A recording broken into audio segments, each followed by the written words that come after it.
Assalamualaikum warahmatullahi wabarakatuh. Salam sejahtera bagi kita semua. Shalom, Om Swastiastu, Namo Buddhaya, dan salam kebajikan.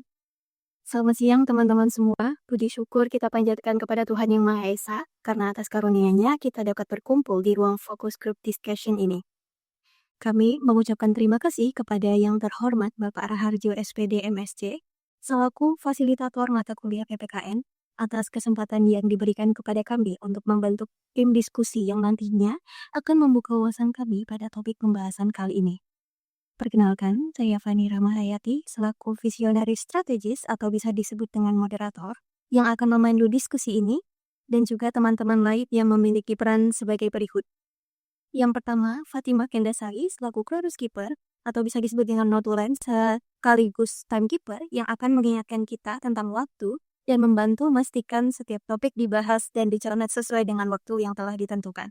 Yang kedua ada Fairuzara Romedi selaku deep diver atau bisa disebut sebagai penggali yang akan membantu kita menggali lebih dalam dan mencari perspektif yang lebih dalam. Kemudian ada Fadil Kumara Rasif selaku Peace Architect atau bisa disebut sebagai penjaga yang akan memastikan suasana diskusi tetap harmonis dan mencegah dominasi suara. Dan yang terakhir ada Fatma Kurniawati selaku energi katalis atau bisa disebut sebagai pemotivasi yang akan memberikan semangat dan ide kreatif untuk menjaga energi diskusi ini tetap terjaga. Teman-teman sekalian, saya sangat senang dapat menyambut Anda dalam fokus group discussion ini. Tema kita pada hari ini sangat menarik, yaitu membangun generasi visioner, solusi tantangan era digital berdasarkan nilai Pancasila dan Undang-Undang Dasar 1945. Tentunya, tema ini sangat relevan mengingat dunia yang terus berubah dengan cepat akibat perkembangan teknologi. Sementara kita sebagai bangsa Indonesia, tentunya tidak boleh melupakan nilai-nilai luhur yang tertanam dalam Pancasila dan Undang-Undang Dasar 1945. Di era digital, banyak sekali tantangan yang kita hadapi. Mulai dari masalah krisis moral, penyalahgunaan teknologi, kesenjangan digital, hingga meningkatnya radikalisme di kalangan generasi muda. Sebagai generasi yang berada di tengah-tengah perubahan ini, kita harus mampu mencari solusi yang konstruktif untuk melahirkan generasi yang visioner, cerdas, serta berpijak pada nilai-nilai Pancasila. Sebelum kita mulai diskusi, izinkan saya untuk mengingatkan beberapa aturan dalam diskusi ini. Yang pertama, yaitu setiap satu pertanyaan akan dibahas selama 2 kali 2 menit. Ketika waktu 2 menit pertama habis, maka Chronos Keeper akan interupsi dan mengusulkan waktu lanjutan. Yang kedua, FGD dilakukan secara terbuka, penuh respect dan berbasis argumen yang kuat. Kemudian yang ketiga, diskusi dibagi menjadi beberapa pertanyaan besar dan setiap peserta akan berperan aktif dalam menjawab dan menggali lebih dalam topik yang dibahas tersebut. Kemudian ada pula sebagai pengingat bahwa diskusi ini mengacu pada 3 dasar utama. Yang pertama ada pasal 27 ayat 1 Undang-Undang Dasar 1945 yang berbunyi setiap warga negara bersamaan kedudukannya di dalam hukum dan pemerintahan. Yang kedua ada pasal 31 ayat 3 Undang-Undang Dasar 1945 yang berbunyi pendidikan bertujuan meningkatkan keimanan, ketakwaan, dan akhlak mulia. Dan yang ketiga ada sila kedua Pancasila yang berbunyi kemanusiaan yang adil dan beradab sebagai landasan memperkuat moral bangsa. Dengan ini, mari kita buka forum diskusi ini dengan berdoa menurut agama dan kepercayaan masing-masing. Berdoa dipersilahkan.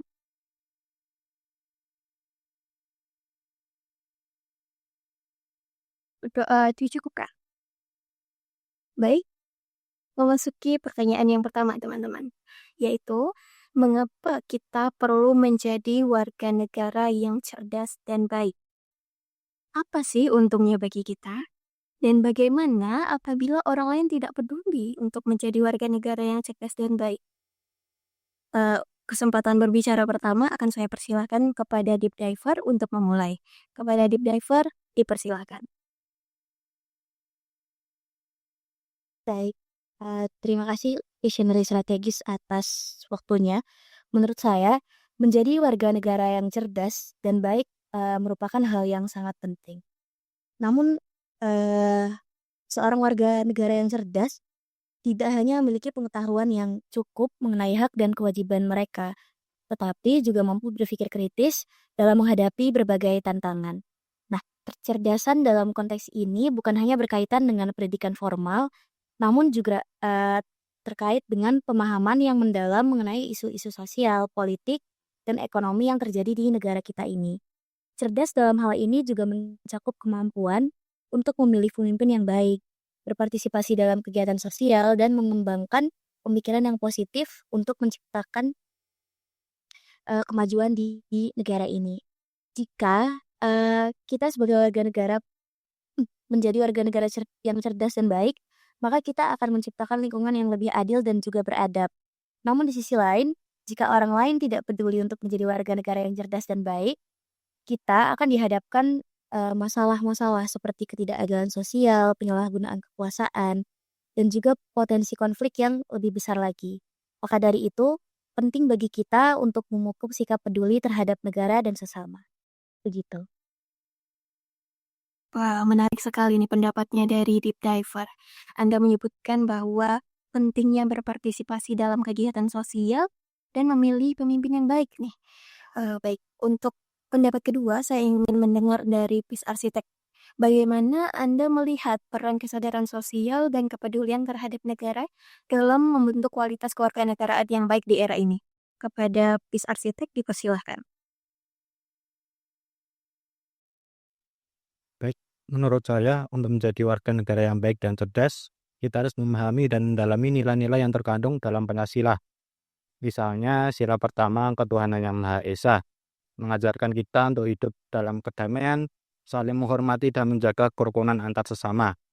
Ada juga sila kedua, kemanusiaan yang adil dan beradab, mengingatkan kita untuk selalu menghargai hak asasi manusia dan memperlakukan orang lain dengan adil. Namun, tantangannya adalah bagaimana kita bisa mempraktikkan nilai-nilai ini dalam kehidupan sehari-hari, terutama di era digital di mana informasi sangat mudah didapatkan. Jadi, orang tua, sekolah, dan masyarakat memiliki peran yang sangat besar untuk mengajarkan dan menanamkan nilai-nilai Pancasila kepada generasi muda. Kita juga perlu memastikan agar pendidikan yang diberikan kepada mereka bukan hanya berkisar pada materi akademik, tetapi juga pada pembentukan karakter yang baik dan cerdas dalam konteks sosial. Mohon maaf, izin mengingatkan bahwa waktu diskusi untuk 2 menit pertama telah habis. Dikarenakan saya sendiri dan Energi Katalis belum menyampaikan pendapat, apakah diskusi akan dilanjutkan ke 2 menit selanjutnya, Visionary Strategis?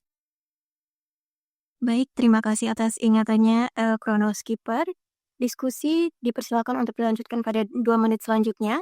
Dipersilakan pula kepada Energi Katalis dan Chronoskipper untuk menyampaikan pendapatnya. Baik, terima kasih atas kesempatannya, Visionary Strategis.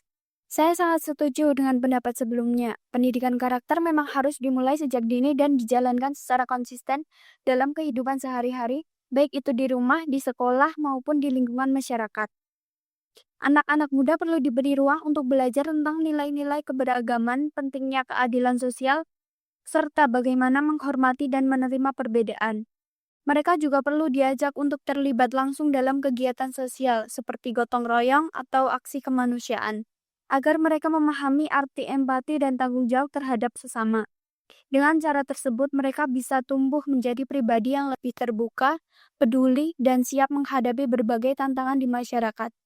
Jika kita hanya berfokus pada pendidikan akademik tanpa memperhatikan pendidikan karakter, hal tersebut beresiko untuk melupakan hal mendasar tentang bagaimana menciptakan generasi yang tidak hanya cerdas tetapi juga berperan aktif sebagai warga negara yang baik dan bertanggung jawab. Baik, izin berpendapat bahwa saya sendiri setuju sekali dengan apa yang disampaikan oleh Energi Katalis barusan. Mengajarkan generasi muda untuk memperjuangkan keadilan sosial misalnya, merupakan langkah yang konkret yang dapat memupuk rasa tanggung jawab mereka terhadap lingkungan sekitar. Saya rasa kita semua memiliki peran dalam memastikan bahwa nilai-nilai ini harus terus diwariskan. Semua poin yang ada telah disampaikan sangat-sangat baik oleh teman-teman sekalian, namun agar diskusi tetap terfokus, saya ingin mengajak teman-teman untuk melanjutkan ke pertanyaan yang berikutnya. Setelah mengetahui pentingnya menjadi warga negara yang baik, maka pertanyaan lanjutannya adalah bagaimana generasi muda dapat menjadi warga negara yang baik atau visioner di era digital. Baik, terima kasih semuanya. Kita tadi sudah membahas pentingnya menjadi warga negara yang baik. Sekarang kita akan beralih ke pertanyaan yang bercabang nih dari pertanyaan sebelumnya. bagaimana generasi muda dapat menjadi warga negara yang baik atau visioner di era digital ini. Kembali saya berikan kesempatan untuk deep diver mengungkapkan pendapatnya. Dipersilakan. Baik, terima kasih visionary strategis atas kesempatannya. Bagi saya sendiri, saya merasa bahwa untuk menjadi warga negara yang visioner, generasi muda ini harus lebih dari sekedar pengguna teknologi saja. Generasi muda ini harus menjadi agen perubahan yang sadar akan potensi positif dan risiko yang ada dalam dunia digital. Saya yakin bahwa pendidikan digital adalah salah satu cara yang efektif untuk mewujudkan menjadi warga negara yang visioner ini. Namun, pendidikan digital bukan hanya soal keterampilan teknis saja, seperti gimana caranya menggunakan perangkat ataupun menggunakan aplikasi, namun juga bagaimana memahami dampak dari penggunaan teknologi itu sendiri terhadap masyarakat dan nilai-nilai kemanusiaan kita. Penting untuk mengajarkan generasi saat ini terkait dengan literasi digital secara menyeluruh, yang dimana mencakup pemahaman tentang etika-etika dalam menggunakan internet, lalu cara memverifikasi informasi, serta dampak psikologis dan sosial yang ditimbulkan oleh penggunaan teknologi yang berlebihan gitu.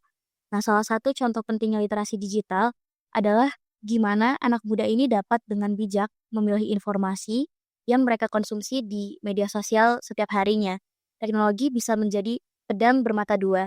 Di satu sisi bisa membawa dampak baik seperti membawa informasi yang bermanfaat, namun di sisi lain juga bisa mempengaruhi pola pikir mereka dengan informasi yang salah ataupun menyesatkan. Nah, maka dari itu, generasi muda ini harus dibekali dengan keterampilan kritis agar dapat memilah dan memilih informasi dengan bijak, gitu. Baik, terima kasih deep diver.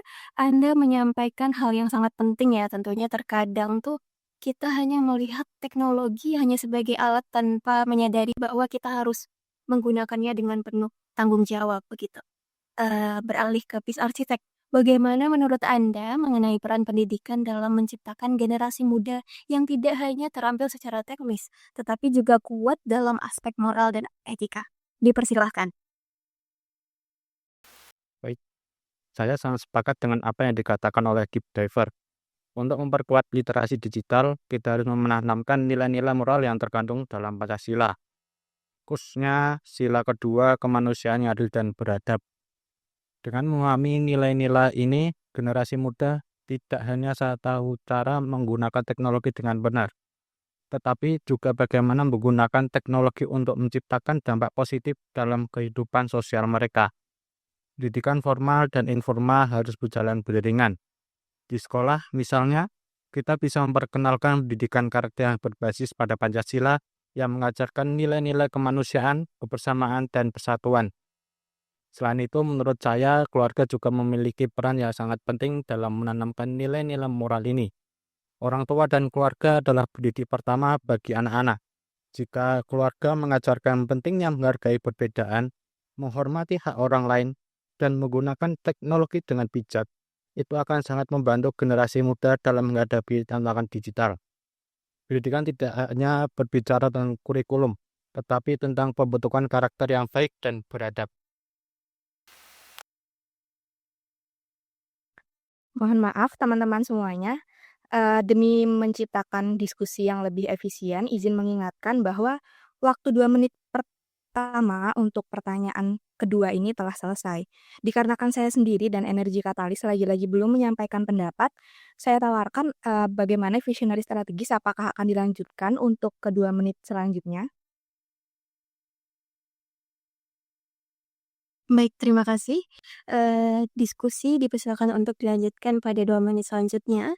Dipersilakan pula kepada energi katalis dan chronoskeeper untuk menyampaikan pendapatnya. Silakan. Baik, izin menanggapi bahwa saya setuju dengan pendapat PIS Arsitek, namun perlu diingat kembali bahwa dunia digital itu sangatlah cepat berubah. Karena itu kita harus mendorong anak muda untuk lebih kreatif dan fleksibel dalam memanfaatkan teknologi.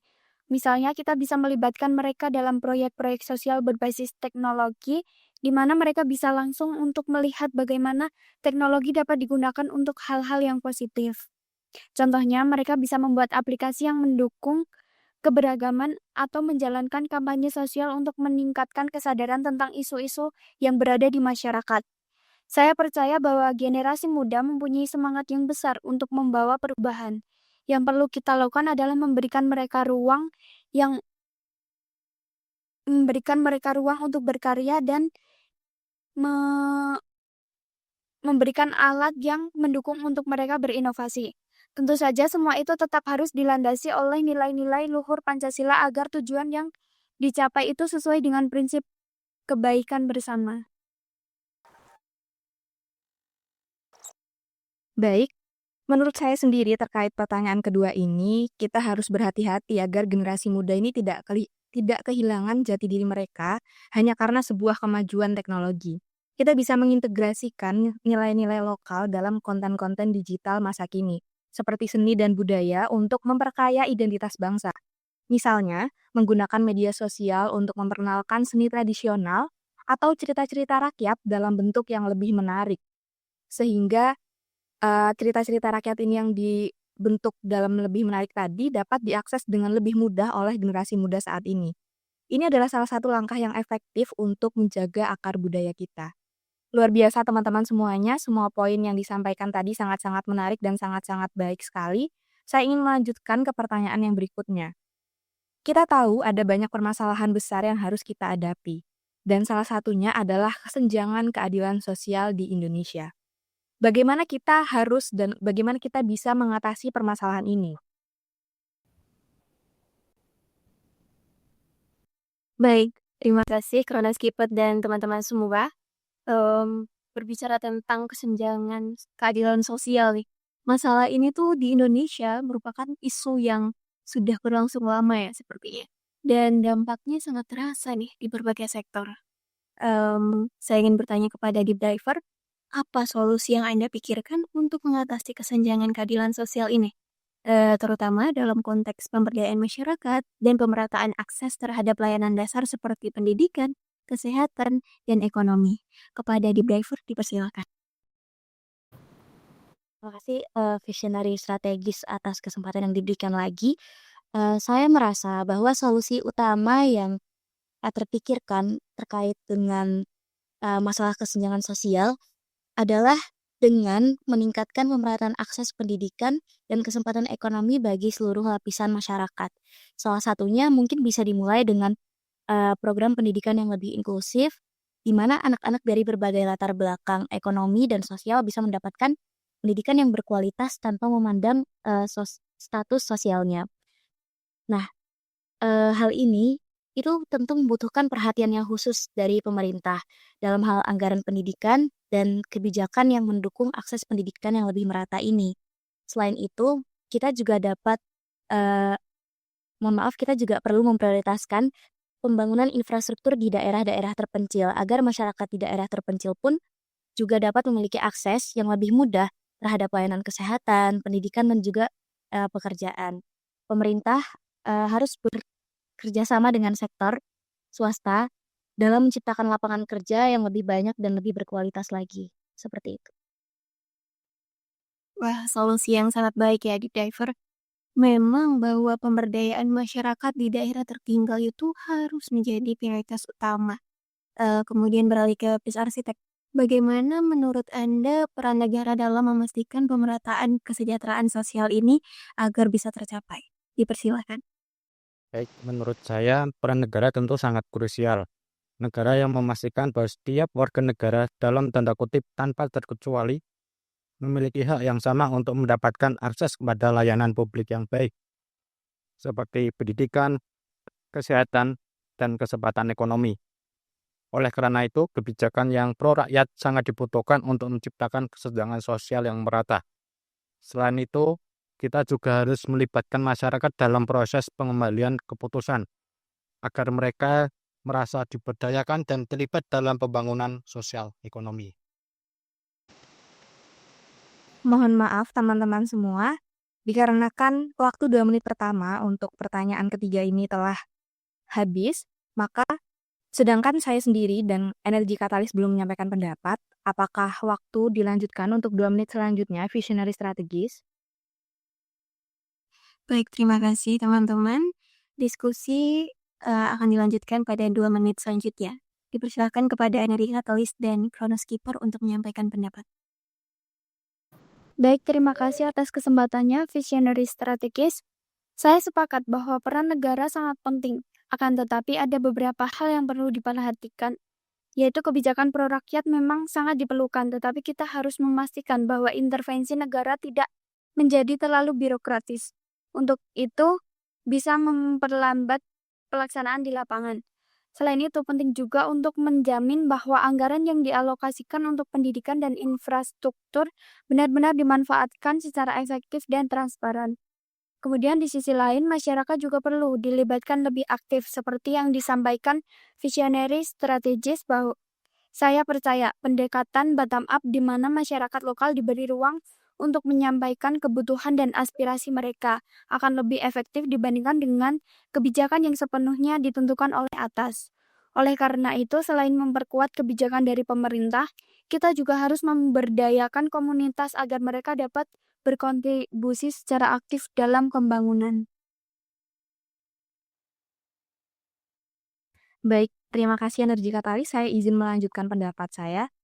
Saya sendiri kembali lagi sangat mendukung pandangan dari Deep Diver bahwa pemerataan akses pendidikan dan kesempatan ekonomi adalah solusi utama untuk mengatasi kesenjangan sosial. Pemberdayaan masyarakat di daerah tertinggal memang harusnya itu menjadi prioritas, terutama dengan mengintegrasikan sektor swasta dalam menciptakan lapangan pekerjaan yang berkualitas. Namun, saya ingin menambahkan bahwa pemberdayaan ini tuh sebenarnya tidak hanya bergantung pada pemerintah. Partisipasi aktif dari komunitas lokal itu juga sangat penting dan sangat diperlukan untuk memastikan bahwa solusi yang diterapkan itu benar-benar sesuai dengan kebutuhan mereka. Semangat yang sangat luar biasa teman-teman semuanya, namun saya ingin mengingatkan bahwa kita perlu untuk mengatur waktu dengan bijak agar diskusi ini tetap produktif. Mari kita lanjutkan ke pertanyaan berikutnya. Saya ingin membahas tentang bagaimana kita bisa mengatasi krisis moral yang semakin marak di era digital ini. Baik, terima kasih teman-teman semua. Benar yang disampaikan oleh Chronoskipper bahwa krisis moral di kalangan anak muda memang sangat mengkhawatirkan dan semakin mengkhawatirkan. Terlebih lagi dengan adanya pengaruh dunia digital nih. Untuk sekarang, kesempatan berbicara pertama akan saya serahkan kepada Energi Katalis. Bagaimana Anda melihat peran media sosial dan teknologi dalam membentuk karakter generasi muda kita nih? Apa solusi yang bisa kita terapkan untuk mengatasi masalah tersebut? Dipersilakan Energi Katalis. Baik, terima kasih. Media sosial memang memiliki pengaruh yang besar dalam membentuk pola pikir dan sikap generasi muda. Salah satu cara untuk mengatasi tantangan tersebut adalah dengan mengadakan kampanye digital yang fokus pada edukasi tentang etika bermedia sosial, cara bijak menggunakan teknologi, serta dampak negatif dari perilaku buruk di dunia maya. Kampanye ini harus dilakukan secara konsisten dengan melibatkan influencer, pendidik, dan tokoh masyarakat yang memiliki pengaruh kuat di kalangan anak muda. Menurut saya, krisis moral ini bukan hanya akibat konten negatif di internet, tetapi juga kurangnya pemahaman tentang pentingnya etika dan tanggung jawab sosial. Oleh karena itu, generasi muda perlu dilibatkan dalam kegiatan yang membantu mereka berpikir lebih kritis. Misalnya, kita bisa mengadakan workshop atau seminar tentang etika digital dengan menghadirkan ahli tokoh yang mereka kagumi. Selain itu, menciptakan ruang-ruang yang positif bagi anak muda untuk berinteraksi juga sangat penting, seperti komunitas yang mendukung pengembangan diri atau platform media sosial yang lebih berfokus pada isu-isu kesadaran sosial dan pertumbuhan pribadi. Dengan cara ini mereka dapat belajar sekaligus berkembang dalam lingkungan yang positif. Saya setuju dengan apa yang dikatakan oleh Energi Katalis. Tapi ada beberapa hal yang kurang, misalnya krisis moral yang dihadapi generasi muda di era digital yang sangatlah kompleks. Karena seringkali mereka terpapar pada berbagai pengaruh yang tidak sesuai dengan nilai-nilai moral kita sebagai bangsa. Oleh karena itu, kita harus kembali ke nilai dasar yang terkandung dalam Pancasila. Pendidikan karakter yang berbasis pada Pancasila harus menjadi bagian yang tidak terpisahkan dalam sistem pendidikan kita. Saya juga percaya bahwa pendidikan agama memiliki peran yang besar dalam memberikan fondasi moral yang kuat kepada generasi muda.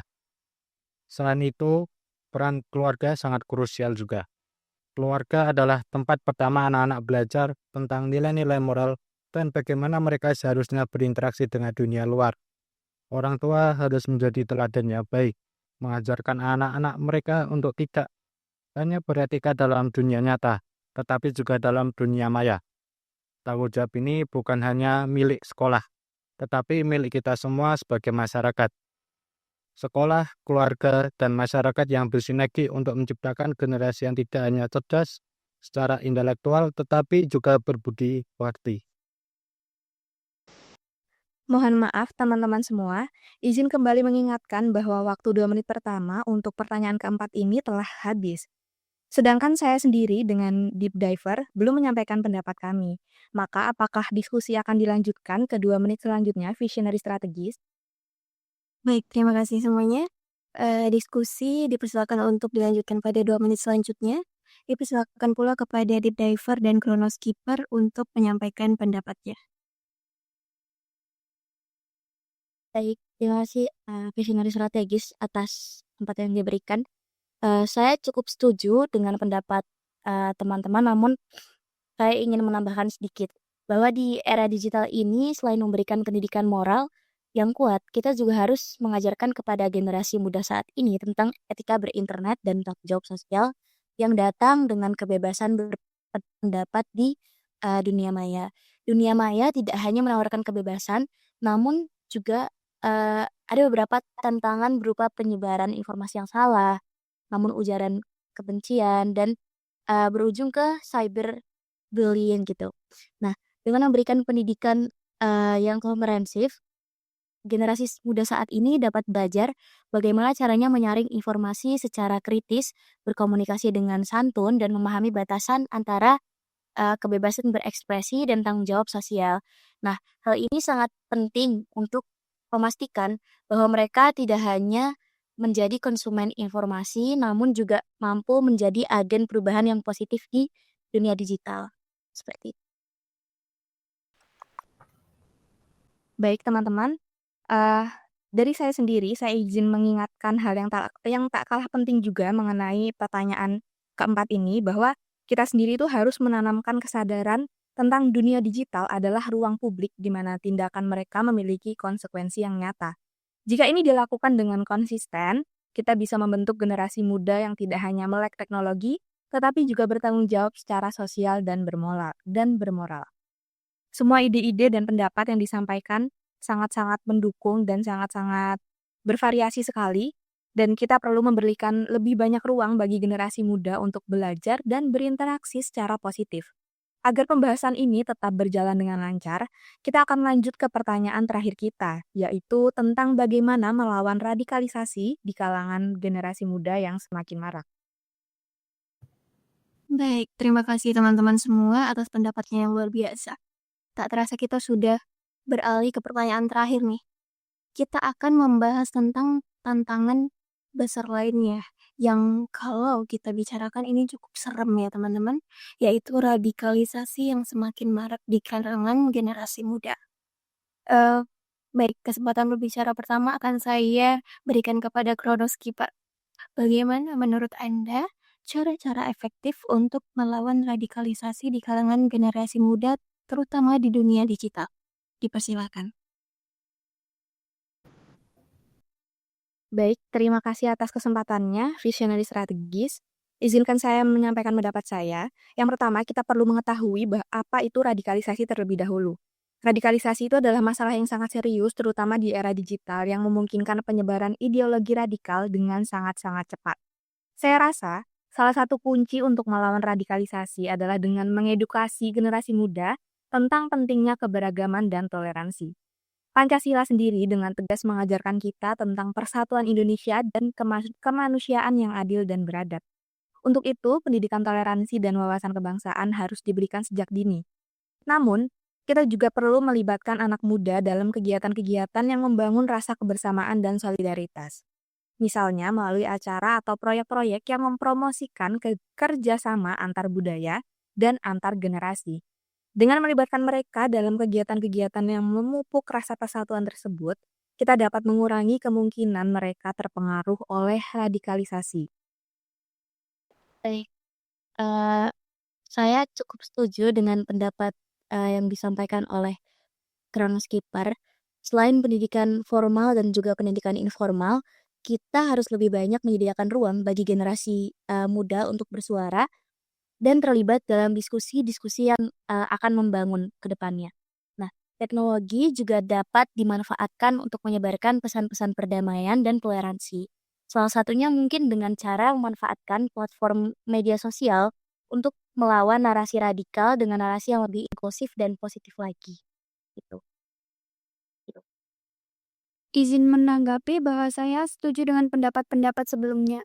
Dunia digital seharusnya dimanfaatkan untuk menyebarkan nilai-nilai yang positif. Salah satu solusi yang efektif adalah dengan membuat kampanye yang melibatkan anak muda secara langsung dalam melawan radikalisasi.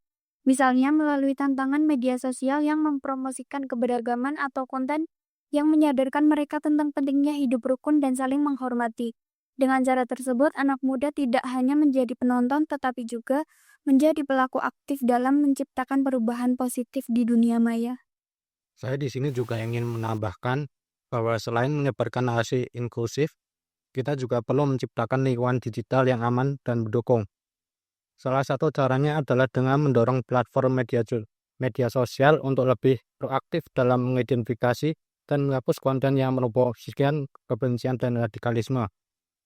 Di sisi lain, membekali anak muda dan keterampilan literasi digital juga menjadi langkah penting. Dengan kemampuan ini, mereka dapat lebih kritis dan dalam menyikapi informasi yang mereka temui di dunia maya, termasuk propaganda radikal. Program-program edukasi semacam ini sebaiknya menjadi bagian dari kebijakan nasional sehingga menjangkau lebih banyak kalangan. Wah, tidak terasa ya teman-teman. Kita sudah menyelesaikan berbagai pertanyaan yang timbul nih dan sudah kita bahas dengan sangat baik dan sangat produktif dalam focus group discussion ini. Baik, izinkan saya untuk menyimpulkan beberapa langkah yang bisa kita ambil nih untuk membangun generasi muda yang visioner dan berkarakter baik di era digital. Di antaranya adalah yang pertama, bisa dengan mempersiapkan generasi muda untuk menjadi warga negara yang visioner dengan pemahaman yang mendalam tentang literasi digital. Serta tidak lupa bahwa literasi digital tersebut harus sangat berlandaskan pada nilai-nilai Pancasila dan Undang-Undang Dasar 1945. Kemudian, mengatasi krisis moral dengan memperkuat pendidikan karakter dan mengajak generasi muda untuk berperan aktif dalam proyek-proyek sosial berbasis teknologi. Kemudian untuk melawan radikalisme sendiri bisa dilakukan dengan memanfaatkan pendidikan toleransi, keberagaman, dan teknologi untuk menyebarluaskan pesan perdamaian. Luar biasa sekali ya teman-teman apa yang kita dapatkan dari diskusi kali ini. Usai sudah diskusi kita, karena tadi kita membuka dengan doa, maka mari kita tutup pula dengan berdoa menurut agama dan kepercayaan masing-masing. Berdoa dipersilahkan.